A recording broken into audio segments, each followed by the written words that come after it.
Welcome back to Krysten's Kitchen. Today I'm going to show you how to make homemade cashew milk. It's so simple, and to be honest, I've been wanting to film this video for a little while, and you know what? Now is the perfect time.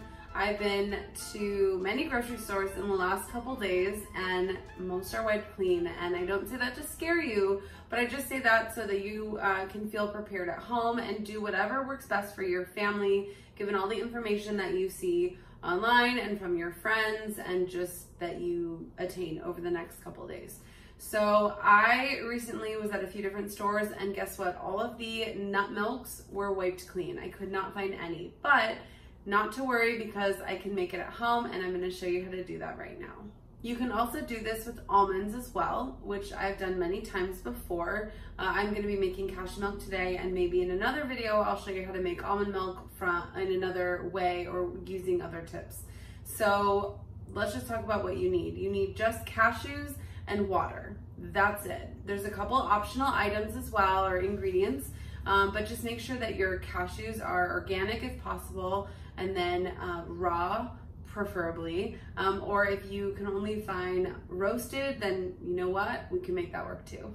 I like to buy my cashews at Costco, but you can buy cashews anywhere. I like to buy them in bulk so that I just have them on hand, but definitely just make sure that you can get about a cup of almonds or cashews to do this at home. So check out your local grocery stores to see what you can find, and let's make some homemade cashew milk. Okay, let's do this. You can make cashew milk with just two simple ingredients: filtered water and raw cashews. So in my blender, I have 4 cups of filtered water, and then I'm gonna add a cup of raw, unsalted, organic cashews. Now that's all you need. If you'd like to add other ingredients such as vanilla extract or a date or maybe maple syrup, something to sweeten, as well as sea salt, then you definitely can do that.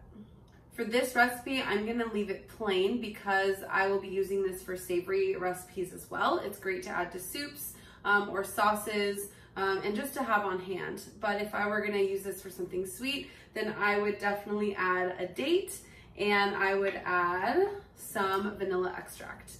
And a pinch of sea salt's good either way, so why don't we add a little bit of Redmond real salt.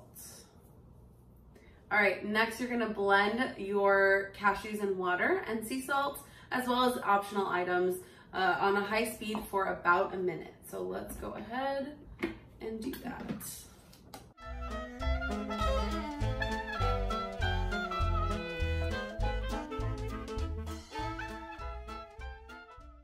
And just like that, you have homemade cashew milk. I like to store my homemade cashew milk in mason jars in the fridge. Just don't forget to put a little label or note somewhere on the lid for when you made the cashew milk. I've definitely forgotten about cashew milk in the back, and it just makes the worst latte possible. Now, you don't actually have to strain the cashew milk, but you do need to strain almond milk because of the skins and any extra pulp.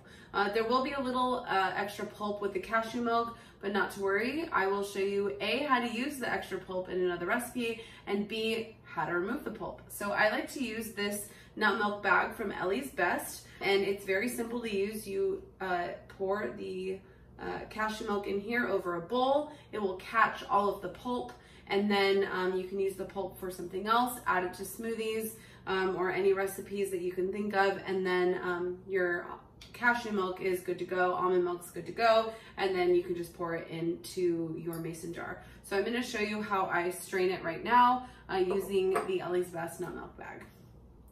To strain your cashew milk, you just need a big bowl of some kind, as well as your Ellie's Best nut milk bag, which I will link in the description below on where to get it, and a code you can use for a discount if you'd like to order it.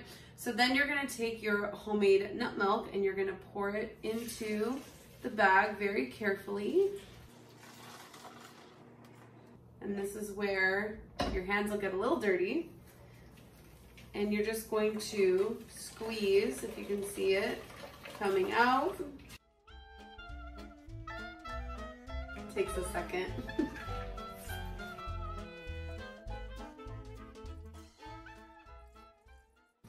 Okay, so now that you're done, you can see all this leftover cashew pulp in it. Sometimes you get a lot, sometimes you don't get a lot, but it looks just like almost like a wet dough that you can use in a couple different recipes. So I'll show you how to do that in another video. So now all we have to do is take our strained cashew milk and pour it in our mason jar and store it in the fridge for later use, whether it's for morning cereal, smoothies, your coffee, soup, or anything else that you would use that nut milk for. It's a great option. So thanks for joining me in Krysten's kitchen to make homemade cashew milk using 2 ingredients, and I will see you in the next video.